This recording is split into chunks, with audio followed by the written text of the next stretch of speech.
எல்லோருக்கும் வணக்கம். எல்லாம் வல்ல இறைவனுக்கு நன்றி. நான் உங்கள் ஜோதிட ஞானி ஏஎல் சூர்யா. கும்ப ராசி நேயர்களே, பொதுவா கும்பம் அப்படின்னா கோபுரம்னு சொல்லி நம்ம அண்ணாந்து பார்ப்போம், அண்ணாந்து வணங்குவோம். கோபுரம், கலசம் அப்படின்னு சொல்லி கும்பராசி, கும்பத்தை நாம் சொல்வது உண்டு. ஜோதிடத்துல பாத்தீங்கன்னா கும்பராசியை சிரராசி என்று சொல்வார்கள். இப்போது உங்களுக்கு 7.5 சனி, அதாவது பாத சனி நடைபெற்று கொண்டிருக்கிறது.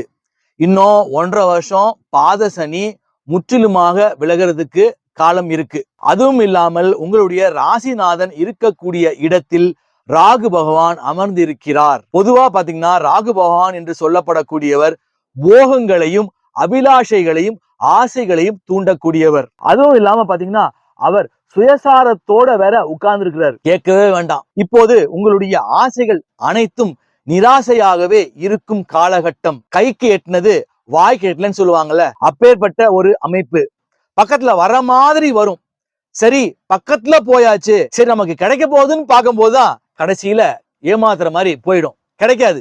அதுதான் ராகு. கும்ப ராசிக்கு 7ஆம் இடத்தில் கேது வேற அமர்ந்திருக்கிறார். அவரும் சுயசாரத்தோடு அமர்ந்து கொண்டிருக்கிறார். அப்ப பாத்தீங்கன்னா உங்களுடைய ராசியையே முடக்குவது போல பாவக்கோள்களின் அமைப்பு இருக்கு. இன்னொன்னு, பணம் இல்லைன்னாவே மனிதனுக்கு இங்க மரியாதையே கிடையாது.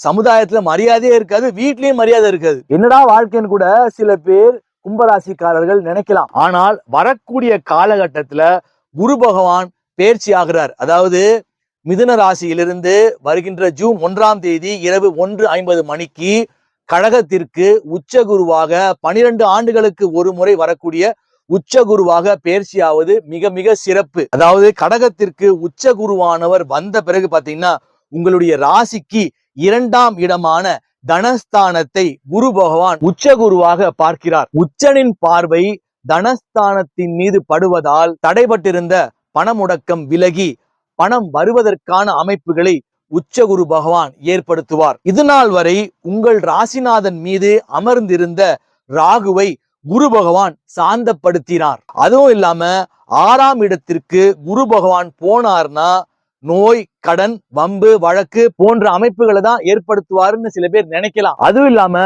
உங்க ராசிக்கு குரு பகவான் மறைஞ்சிட்டாருன்னு கூட சில பேர் நினைக்கலாம். அதாவது தனாதிபதி தன்னுடைய 9ஆம் பார்வையாக தனஸ்தானத்தை பார்ப்பது எல்லா விதமான சிறப்புகளையும் ஏற்படுத்தும்.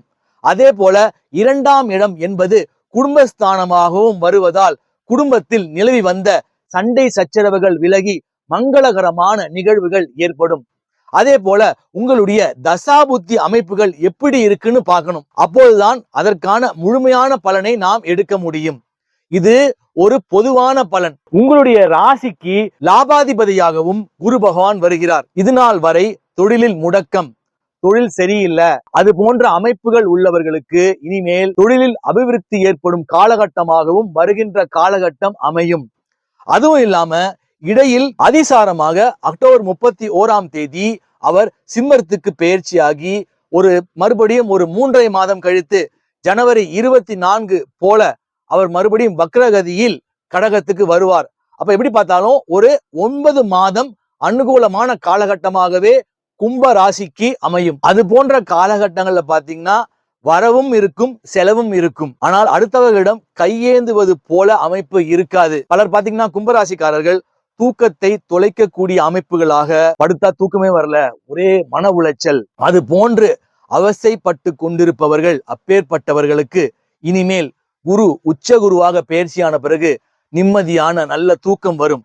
ஏன்னா உங்களுடைய 12ஆம் வீடு என்று சொல்லப்படக்கூடிய மகர வீடை குரு பகவான் 7ஆம் பார்வையாக பார்வை செய்கிறார். கும்பராசிக்காரர்கள் செய்ய வேண்டிய பரிகாரங்கள் என்னன்னு பாத்தீங்கன்னா, மூலக்கடவுளான விநாயகரை தொடர்ச்சியாக வழிபடுவது உங்கள் வாழ்வில் சிறப்பை ஏற்படுத்தும். முடிந்தவர்கள் பிள்ளையார்பட்டி ஒரு முறை சென்று வருவது சிறப்பு.